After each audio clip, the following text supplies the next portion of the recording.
The apocalypse had been ongoing for years.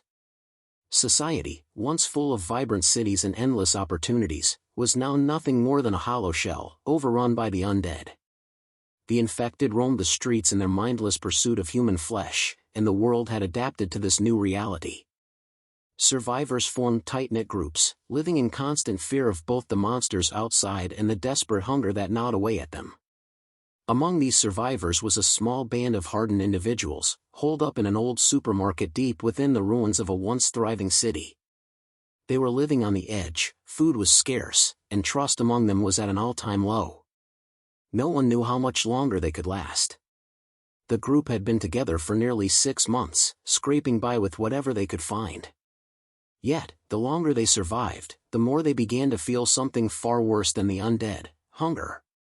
The group consisted of 7 people, each with a different story, but all united by one common goal: survival. They had once been doctors, teachers, mechanics, and ordinary civilians.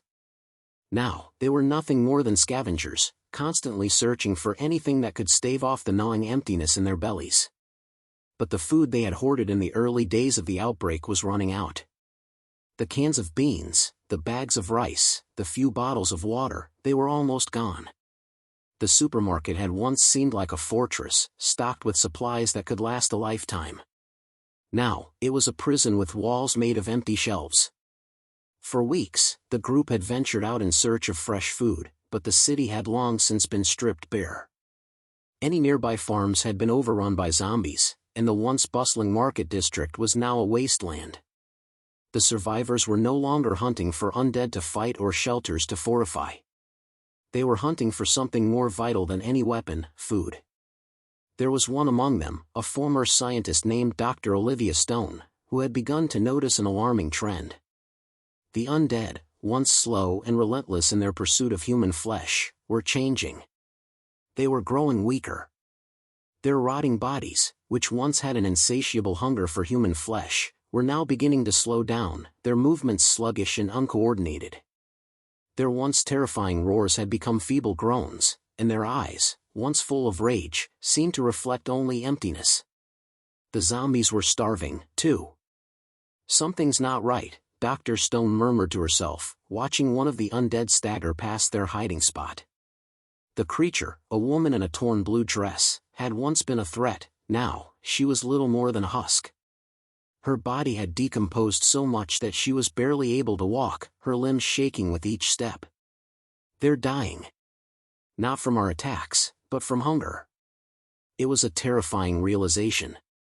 The zombies, who had once been an unstoppable force of nature, were being defeated by the very thing that had been their driving force: hunger. But the implications of this discovery were far-reaching. If the zombies were starving to death, what would happen when they completely consumed the last remnants of the human race? Would they die out, or would something even worse emerge? As night fell, the survivors gathered around a fire they'd built inside the supermarket. The flickering light cast long shadows across their tired faces, each one worn down by the relentless march of time and hunger. Liam, a former mechanic, was the first to speak. "How much longer do we have, Doc?" His voice was thick with concern. His once muscular frame had withered away, his skin pale and drawn tight against his bones. "You said the zombies were getting weaker. Does that mean we're safe?" Dr. Stone hesitated, her mind racing. "We might be safe for now, but it doesn't mean the danger has passed. If these zombies are starving to death, they're not going to stop their hunt just because they're weaker. They'll keep coming, driven by the instinct to feed until there's nothing left. And that might be our final enemy." The group fell silent, each person lost in their thoughts. Hunger. It had always been their greatest enemy, but now it seemed to be the very thing that could save them. If the zombies were dying out, could there be a chance for humanity to rebuild? But there was another question that lingered in the air, unspoken but impossible to ignore. If hunger had become the final enemy of the undead, what would become of the survivors once they, too, were starved and desperate? And with that, the first real decision of their journey began. Would they wait out the zombies, hoping that their hunger would kill them off before it killed the last of humanity? Or would they face the terrifying truth that the undead might not be their only threat anymore? As hunger became the final enemy of the undead, it was beginning to look like it might also become their own. The fire crackled, and the survivors knew that, no matter what, they would need to make a choice. The next move would determine not just how long they could survive, but whether they could survive at all. You said. As the days wore on, the supermarket shelter began to feel more like a tomb than a haven. The walls that had once seemed sturdy and secure now felt suffocating. Outside, the sound of the undead moaning and dragging their decaying bodies across the pavement had become a constant backdrop. But what truly consumed the minds of the survivors wasn't the threat of the zombies anymore, it was the gnawing hunger that twisted their insides. Dr. Stone's grim realization about the zombies' starvation had shifted the group's focus. No longer were they only concerned with defending themselves from the undead. Now, they were worried about running out of food, not just for themselves, but for their very survival as a species. The thought of facing a world where humanity's last hope might be extinguished due to something as simple and cruel as hunger was a bitter pill to swallow. Liam had taken the role of scouting, venturing outside each day to search for supplies, but every attempt came back empty-handed. The city's infrastructure had collapsed entirely, and every corner seemed overrun with zombies, their weakened forms still clawing at anything they could find. The ones they saw up close were slow and staggering, but there were always too many of them, too many to face, even with weapons. The world outside felt more dangerous than ever. One evening, as the group sat in the dimly lit back room of the supermarket, their only solace being the thin, watery soup they had managed to scrape together from whatever cans had survived the looting, Dr. Stone began to speak again. "We need to face the truth," she said quietly, breaking the silence. Her voice was steady but carried a weight of dread. "The zombies are dying, yes, but so are we. We can't keep relying on what little food we have left. It's only a matter of time before we're in the same state as them." The survivors exchanged uneasy glances. It wasn't just the idea of running out of food that worried them, it was the desperation that hunger brought. They had all seen what it could do to people. As their bodies grew weaker, their minds would follow. In the early days of the outbreak, they had watched entire communities collapse as food shortages turned friends into enemies, and alliances shattered into chaos. "Do you have a plan, Doc?" Sarah, a former nurse, asked, her voice raw from the strain of too many sleepless nights. Her eyes were hollow, her cheeks gaunt, but there was still a spark of hope in them. "Is there anywhere left that has food?" "We've searched the city, and it's all the same." Dr. Stone didn't answer immediately. Her gaze was fixed on the floor, her mind working through the possibilities. Then, after a long pause, she spoke. "There is one place we haven't checked. An old hospital on the edge of town. It's a risk, but it might have something, medications, food, even some medical supplies we could use if things get worse." Liam frowned. "The hospital? That place was a war zone even before the outbreak. It's bound to be overrun." "It's a risk we have to take," Dr. Stone said firmly. "If we don't find something soon, we won't survive much longer. Hunger will consume us before the zombies do." The group exchanged uneasy looks. The idea of venturing into a hospital full of the undead was terrifying, but the reality of their situation was undeniable. The supermarket had nothing left to offer, and the city was a wasteland. They were running out of options, and this hospital might be their last hope. As they prepared to leave the next morning, the weight of the decision pressed heavily on them. The risk of encountering more zombies was high, and the odds of returning with anything useful seemed slim. But the hunger, the ever-present, gnawing hunger that seemed to overshadow everything else, drove them to make the choice. In the stillness of the night before their departure, Sarah stood in the supermarket's aisles, looking over the empty shelves. Her heart ached with the thought that this could be the last place they ever called home. The supermarket had once been a symbol of abundance, a place full of promise and possibility. Now, it was a relic of a time long past. She turned away, walking back to the others, her footsteps echoing in the hollow space. She wasn't sure if they'd come back. She wasn't sure if anyone would. The next morning, as the survivors gathered their supplies and weapons, the reality of their situation set in. They were no longer just surviving, they were fighting for their last chance at survival. Hunger had become their final enemy, and the zombies, those once terrifying creatures, were now just one piece of a much larger, much darker puzzle. Dr. Stone led the group out the back door of the supermarket, her steps resolute. The air outside was thick with the stench of decay, but the silence was deafening. There were no screams, no groans, only the occasional shuffle of the undead in the distance. The hospital was still several miles away. The road was littered with debris, cars abandoned long ago by people who had long since fallen to the horde. As they moved forward, every shadow seemed to loom larger, every corner seemed to hide a threat. But they pressed on, driven by the need to find something, anything, to stave off the inevitable. They couldn't outrun hunger. But they could keep fighting, just a little longer. The journey to the hospital was long and grueling. The sun was already beginning to dip below the horizon when they reached the outskirts of the city, and the crumbling buildings cast long, jagged shadows across the cracked streets. The air was thick with dust and decay, and the stench of rotting corpses lingered in the oppressive silence. Every step they took felt like a gamble, as if the earth itself was conspiring to swallow them whole. The survivors had been walking for hours, careful not to make any noise. They knew that the moment they drew attention to themselves, the undead would be on them. The once vibrant city that had been home to millions was now a labyrinth of ruin. The distant sound of groaning zombies echoed in the air, a constant reminder of the threat that still lurked in every corner. Dr. Stone, though weary, kept a steady pace. She was leading them toward the hospital, a hulking structure on the edge of the city. From a distance, it looked abandoned, its windows shattered and its entrance a yawning void. The hospital had once been a symbol of hope, a place where people came for healing. Now, it was a place of nightmares, its halls haunted by the echoes of the past. "We have to be careful," Dr. Stone whispered as they approached the hospital. Her voice was low, but there was a sense of urgency in it. The hospital might look empty from the outside, but it could be crawling with undead. They're attracted to places with a lot of people, and hospitals were always full. Liam nodded, his hand resting on the handle of the crowbar he had brought along for protection. His knuckles were white with tension, and his eyes scanned the area constantly, searching for any sign of movement. "We go in, we get what we need, and we get out. Fast."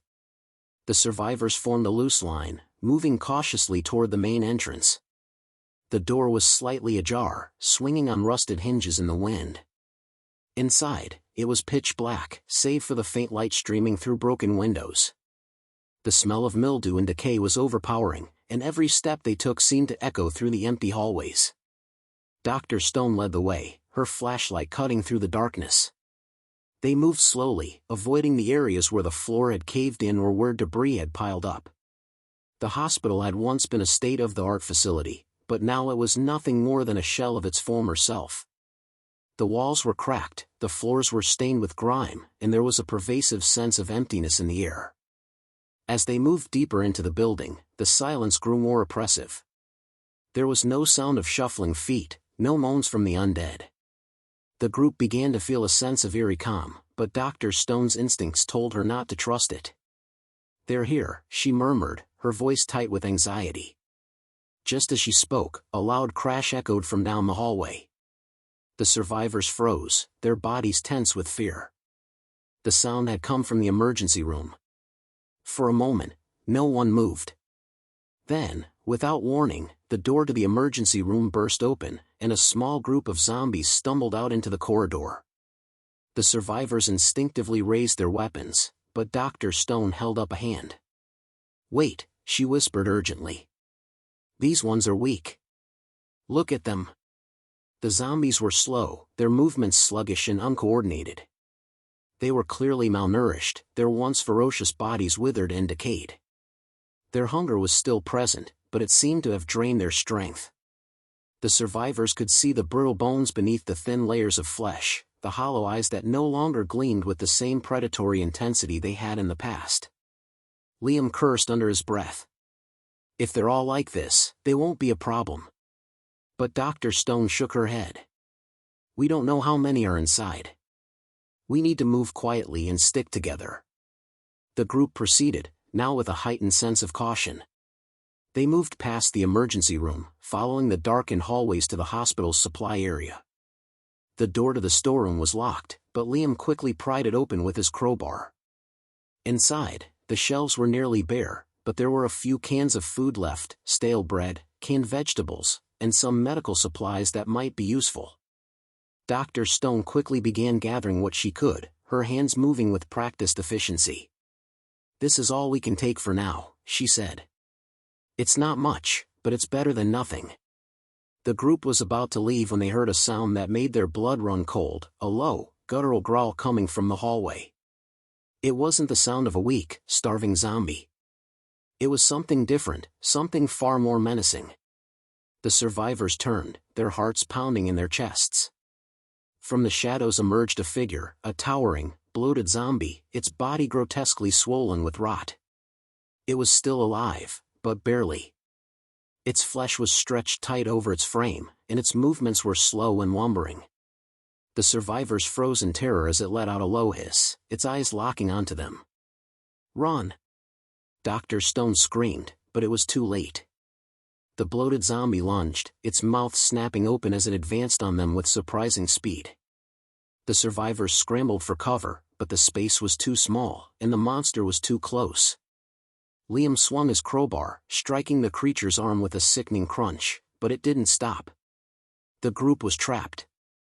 The hunger had taken on a new face, one far more dangerous than the undead they had been used to. Now, the survivors faced not only their own starvation but the terrifying reality that the zombies, too, were adapting. And hunger was driving them to become more deadly than ever before. "You said." The survivors had barely escaped the monstrous bloated zombie in the hospital's supply room, and now, as they rushed through the dark corridors, the terror of their close call set in. They had to move quickly, more zombies were likely lurking somewhere in the depths of the hospital, and they couldn't afford to waste any more time. The meager supplies they gathered had to be enough for now, but the feeling of being pursued by something far worse than the usual undead threat was suffocating. As they reached the back exit of the hospital, the door creaked open, and the bitter night air rushed in. They stepped outside, hearts pounding, muscles aching from the tension of their narrow escape. The shadows of the city stretched before them like a dark ocean, and they quickly realized how little ground they'd gained. The hospital had offered them some temporary refuge, but they had barely survived the encounter. And worse, the zombified form they had faced was a grim reminder of how dire their situation had become. "We need to get back to the supermarket," Dr. Stone said, her voice strained as she glanced over her shoulder at the looming hospital. "We've got what we came for. Let's not tempt fate any longer." But Liam, holding a can of beans and some medical supplies close to his chest, hesitated. "Are you sure?" His face was pale, his eyes filled with doubt. "We barely got out of there alive. If we keep going, we might not be so lucky next time." "We don't have much of a choice," Dr. Stone replied, her words sharp. "This food will only get us so far. The longer we stay here, the more chances we have of running into that thing. And there are probably more of those things in there." The group nodded, grim acceptance settling over them.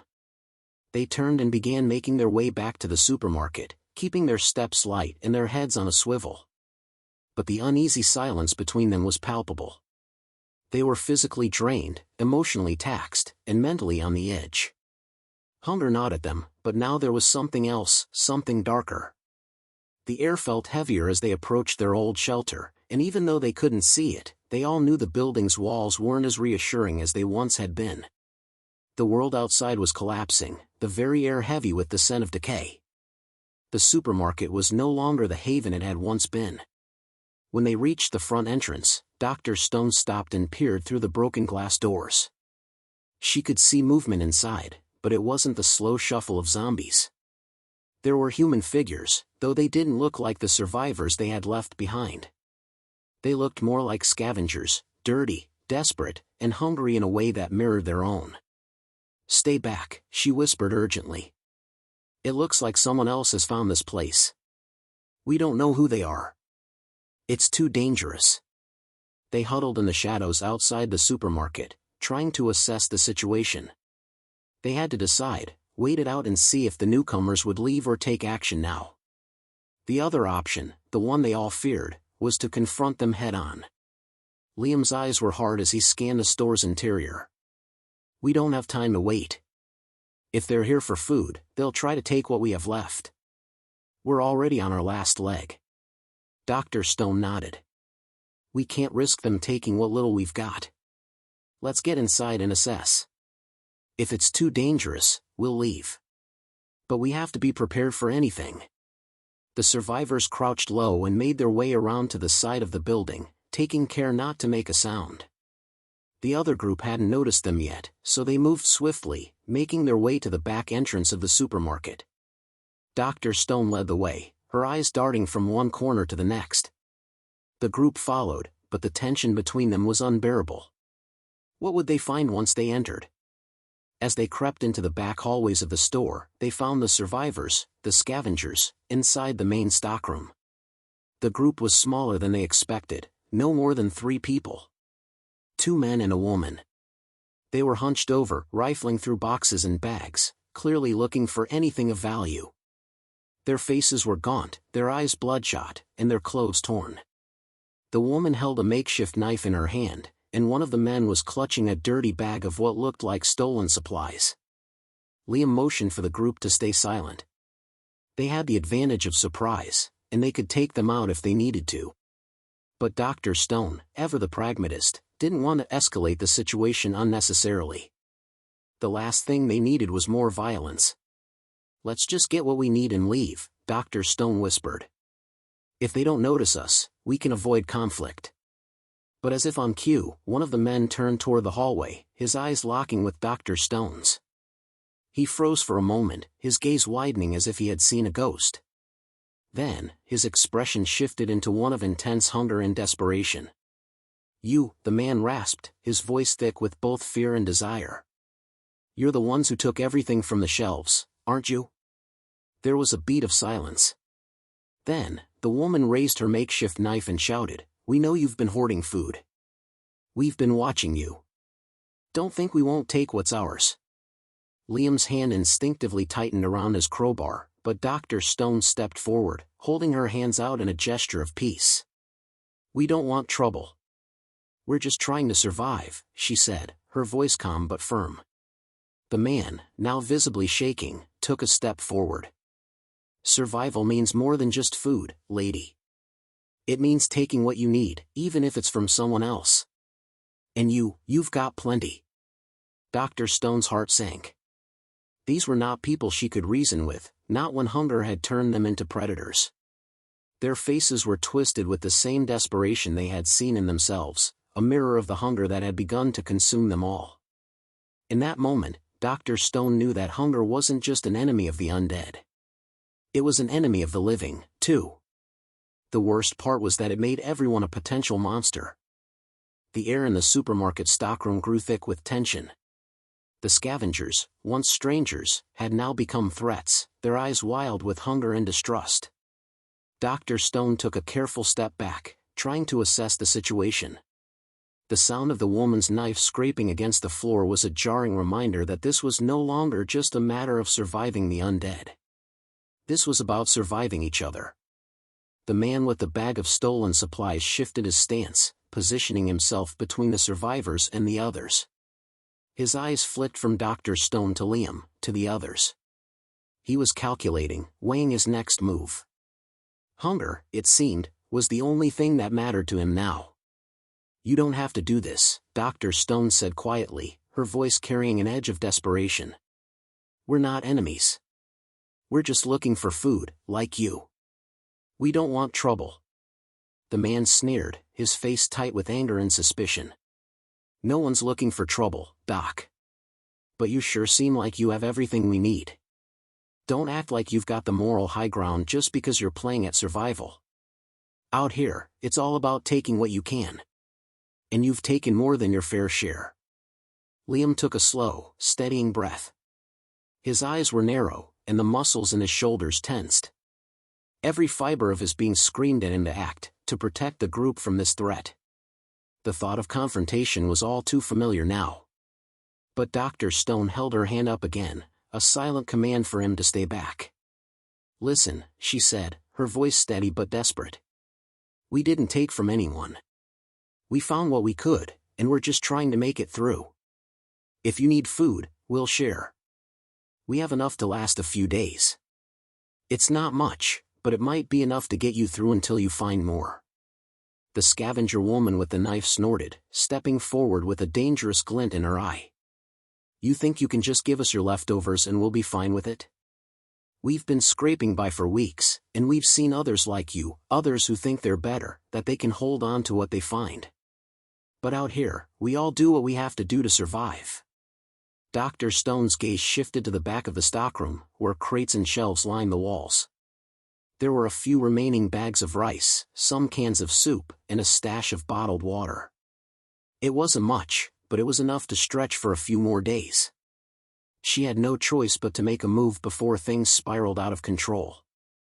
"All right," Dr. Stone said, a reluctant acceptance in her tone. "We'll make a deal. We'll split what we have, but you need to understand, we're not going to fight you for it. You need to choose whether you want to work together or keep going down this road." The man with the bag of supplies hesitated. He glanced at the others, who were clearly on edge, their fingers twitching near their weapons.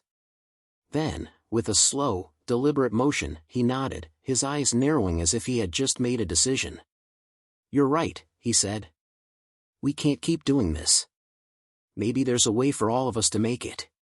But don't think we won't remember what you have. If we need more, we'll take it, and we won't be so nice about it." Liam's grip on his crowbar tightened at the threat, but Dr. Stone shot him a warning glance. He relaxed his stance, though the fire in his eyes didn't fade. "Agreed," Dr. Stone said, trying to keep the peace. "But if you take what we're willing to share, we'll expect you to respect the boundaries. We're not in a position to waste more resources, and we don't want to end up as enemies." The scavenger man gave a curt nod. "Deal. For now." As the tension in the room started to ease, the group began to settle into an uneasy truce. They divided the food, each group taking only what they truly needed to keep going. It was a small victory, one that allowed them to keep moving forward. The exchange was a quiet one, each survivor trying to read the others, but no one dared to speak too much. They knew better than to trust too easily. But even as the food was distributed, Dr. Stone couldn't shake the feeling of dread gnawing at her. The hunger that had driven these people to such extremes was the same hunger that threatened to unravel them all. The difference between the scavengers and the undead was no longer clear. In this world, there were no guarantees that one group would make it out alive. After they had finished, the woman with the knife gave Dr. Stone a look, her eyes filled with silent warning. "You'd better keep your side of the deal," she muttered, turning to leave. "We'll be watching." Dr. Stone watched them go, her mind racing. The decision to share their food hadn't been easy, but it had been necessary.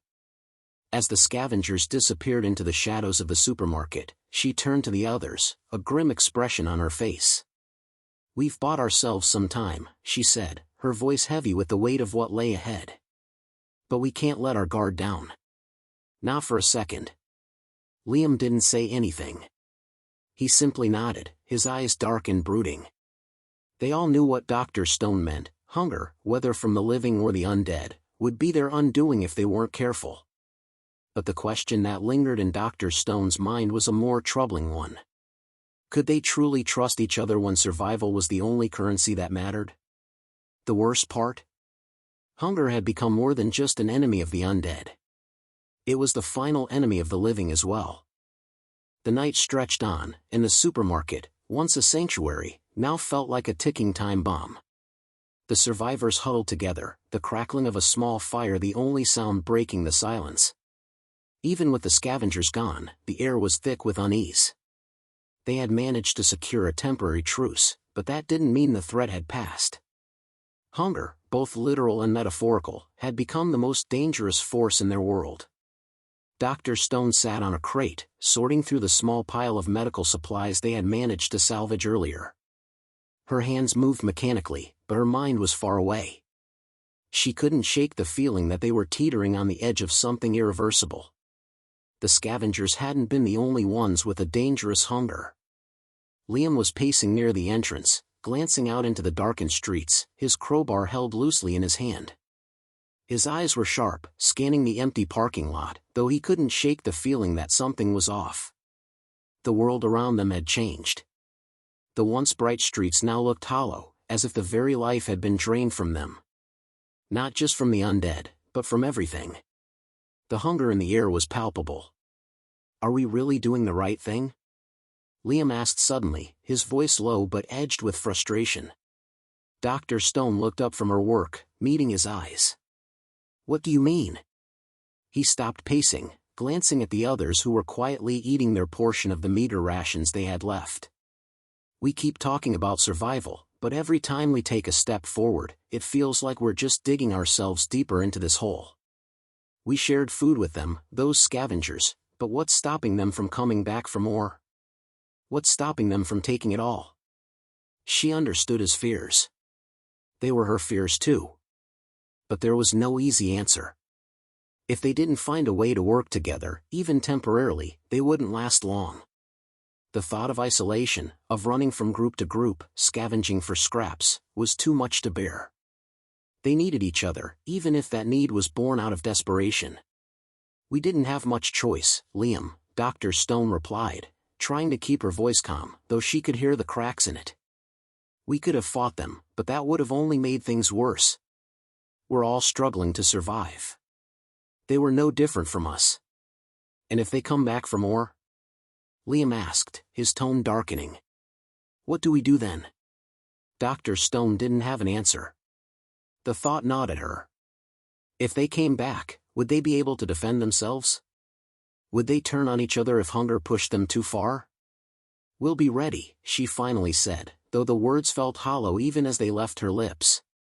We'll have to be. The hours dragged on. They took turns sleeping in shifts, but even in the quiet moments, the unease never fully dissipated. The flickering light of their fire cast strange shadows along the walls, and Dr. Stone couldn't help but wonder, had they truly escaped the worst of it, or was this just the calm before the storm? As dawn's first light crept through the broken windows of the supermarket, the tension in the air seemed to thicken. The world outside had grown quieter, more oppressive. Even the usual groaning of the undead seemed distant now. But there was a new sound, something far more unsettling. A low rumble in the distance, like thunder on the horizon. Liam was the first to hear it. He froze mid-step, his hand reaching instinctively for his crowbar. "What's that?" he muttered, his voice tight with tension. Dr. Stone stood, her heart hammering in her chest.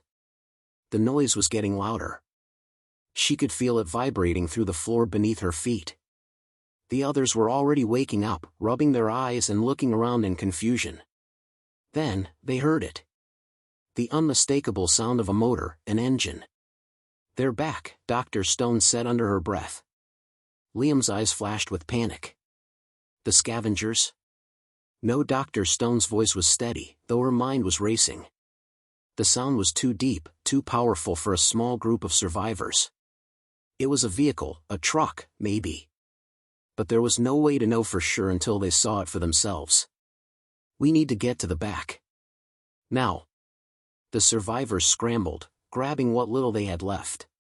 Dr. Stone motioned for everyone to follow her as she headed for the rear of the supermarket. They had to keep moving, stay out of sight, and figure out exactly what they were dealing with. If they were lucky, the vehicle might pass by. If they weren't, they'd have to prepare for whatever was coming. They reached the back door, and Dr. Stone peered around the corner, her breath caught in her throat.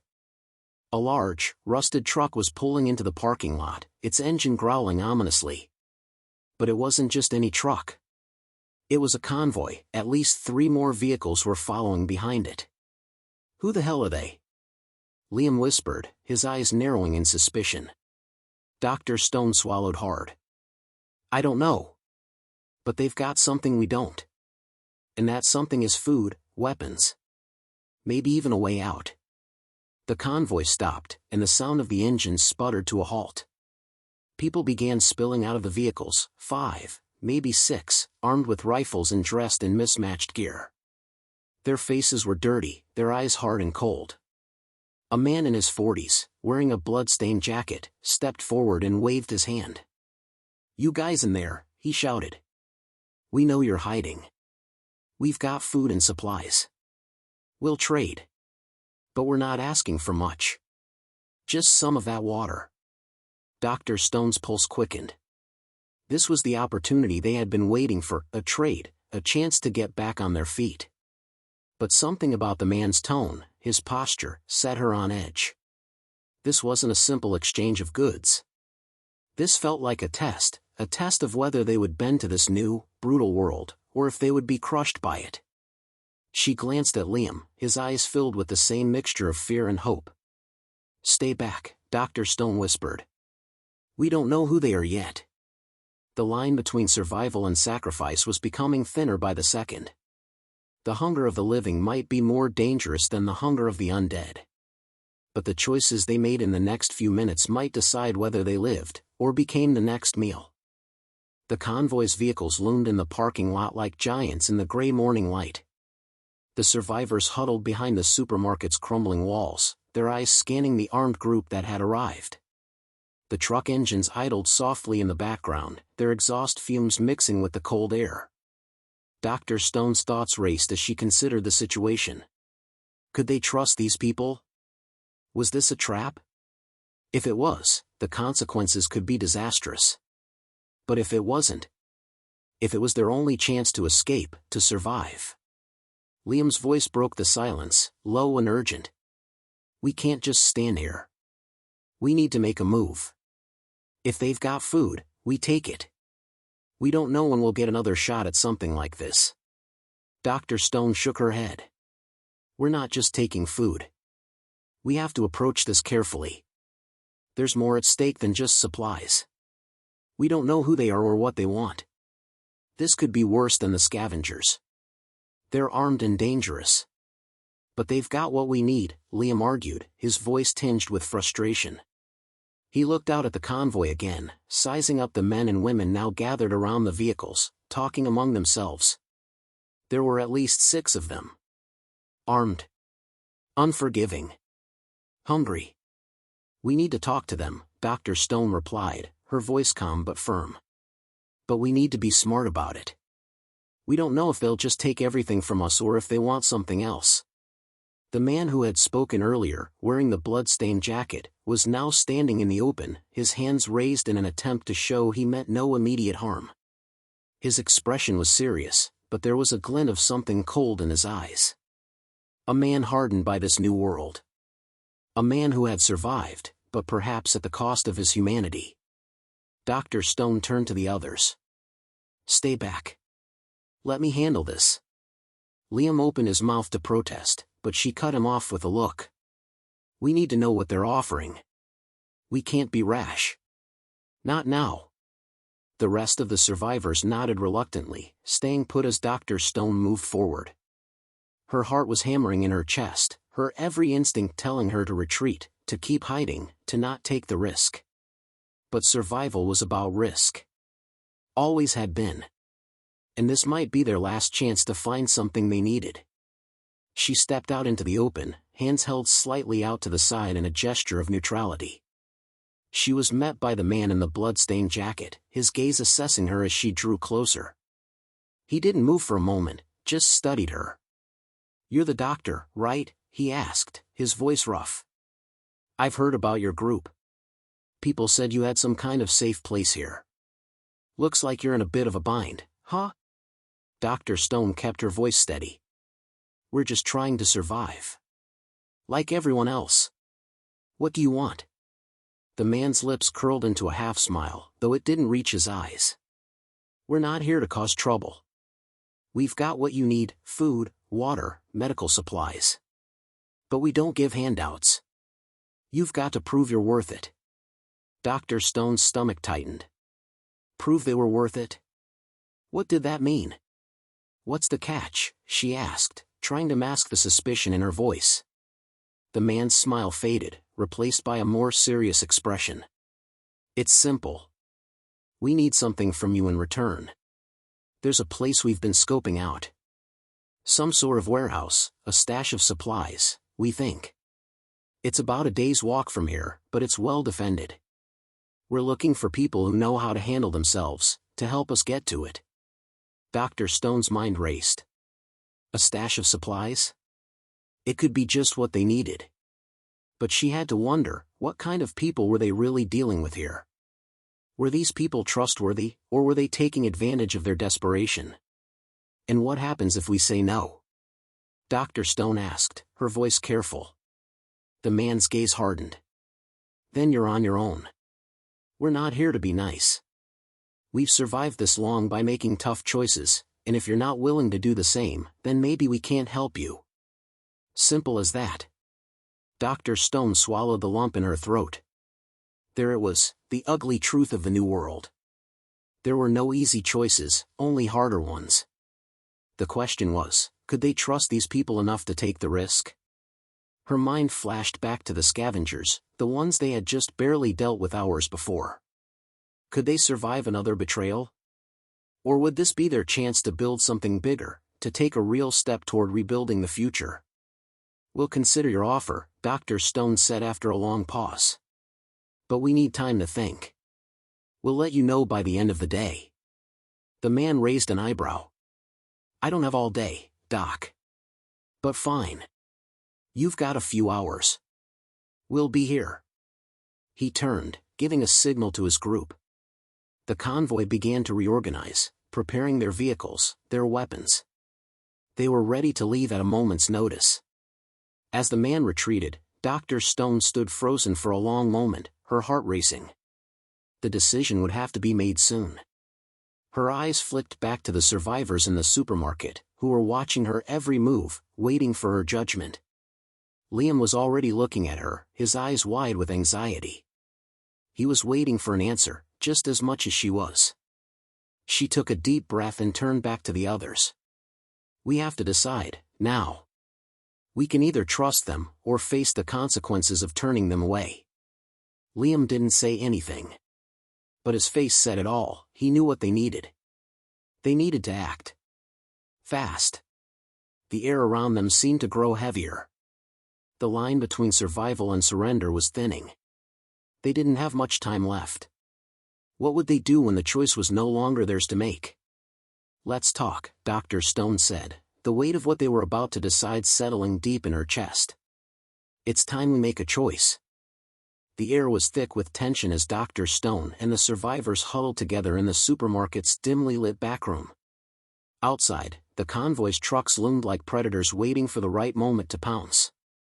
Inside, there was a heavy silence, each of them lost in their own thoughts as they processed the offer from the strangers. Liam was the first to speak, his voice low but filled with urgency. We can't keep going like this. We're running out of food. The warehouse they mentioned, it could be exactly what we need. If we don't take this chance, we're just waiting to starve. Dr. Stone rubbed her temples, trying to clear the thoughts clouding her mind.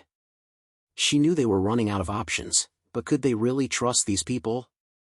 The convoy's leader had made it clear there was no room for weakness in this world. And if they didn't deliver on their end of the bargain, would they be abandoned? Or worse, betrayed? We don't have a lot of choices left, she replied quietly. If we take their offer, we're committing to a dangerous mission. We don't know who they really are or what they expect from us. Her eyes scanned the group, looking for any sign of agreement or doubt. The survivors looked back at her, their expressions torn. Most of them had been through enough betrayal and loss to know that trust was fragile in this new world. But they all understood one undeniable truth: survival required action. And action meant risks. Anna, one of the younger survivors, spoke up. What if they're just using us to do the dirty work? What if they get what they want and then leave us for dead? Dr. Stone's gaze softened as she met Anna's eyes. She had the same fear. But this was the reality now. Trust was earned, not given. And while that could lead to their downfall, it could also lead to their salvation. Liam leaned in closer, his voice insistent. We've got the skills. We know how to survive, we've been doing it for months. If they've got the supplies, We can make it work. We don't have time to sit around and hope. We take the risk or we die here, starving. Dr. Stone looked at each of them again. They were all desperate. She could see it in their eyes, the same hunger, the same fear of the future that she felt gnawing at her own gut. They were on the brink of a decision that could either break them or bring them one step closer to survival. She turned toward the back door of the supermarket, where the convoy's vehicle sat waiting. The sun was rising now, casting long shadows across the empty streets. It was time to make the call. "All right," Dr. Stone said, her voice steady despite the storm inside her. "We'll go with them. But we'll keep our guard up. We'll help them get to the warehouse, but we won't give them more than what we're willing to part with. We'll hold our own, and if they try anything, we'll be ready." Liam nodded, a glint of relief in his eyes. "We'll make it work. We have to." Anna still looked unsure, but there was no time for hesitation. The decision had been made. The group gathered their things quickly, preparing for the journey ahead. Each of them knew that this was the only shot they had left. If they failed now, there would be no second chances. They had to trust that this alliance, however fragile, would carry them through. As they stepped out into the parking lot, the convoy leader saw them approaching.